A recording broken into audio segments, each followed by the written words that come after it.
The Long March of Ember the Red Ant.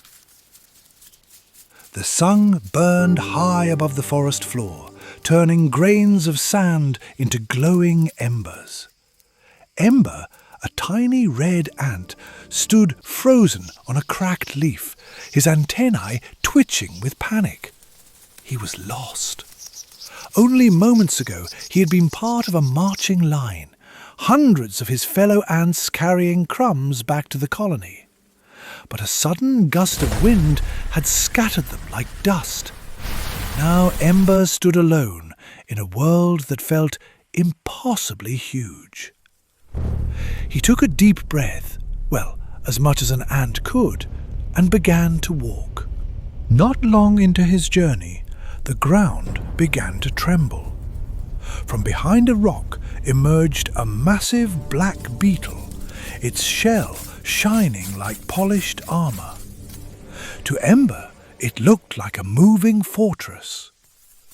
Ember quickly stepped aside and asked the way to the Red Ridge colony.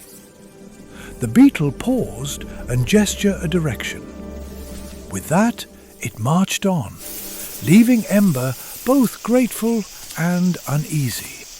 As Ember continued, he noticed the ground becoming strangely quiet. No movement, no scent trails. Then, snap! One of his legs stuck fast. A brown tarantula saw the struggling red ant and made its move.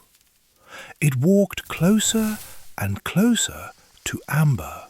Just as it was about to eat Amber, a big bird suddenly picked up the brown tarantula. A strong breeze shook the web. The red ant seized the moment, twisting free and quickly ran away. Soon, Ember reached a terrifying sight. A flowing stream, wide as an ocean to him. The current roared like thunder. The River of Doom. How is Ember supposed to cross the river?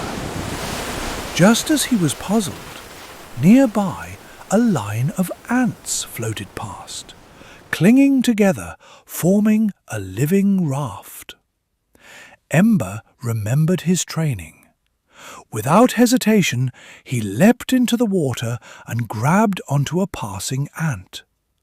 Together they formed a chain, drifting safely across. On the other side, Ember climbed onto dry land, soaked but alive. As he regained his strength, a shadow swept over him at lightning speed. A dragonfly.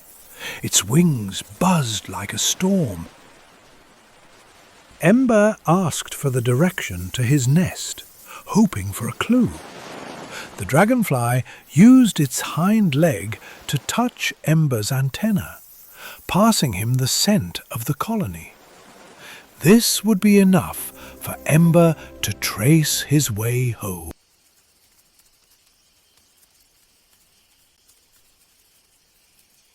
At last, Ember caught it, the faint, familiar scent of his colony. He dug his legs in deeper, climbing slowly, grain by grain. And finally, his colony came to him. Welcome home. And that concludes Amber's journey back home, a journey he will always be proud of, and a story he will tell his colony for years to come.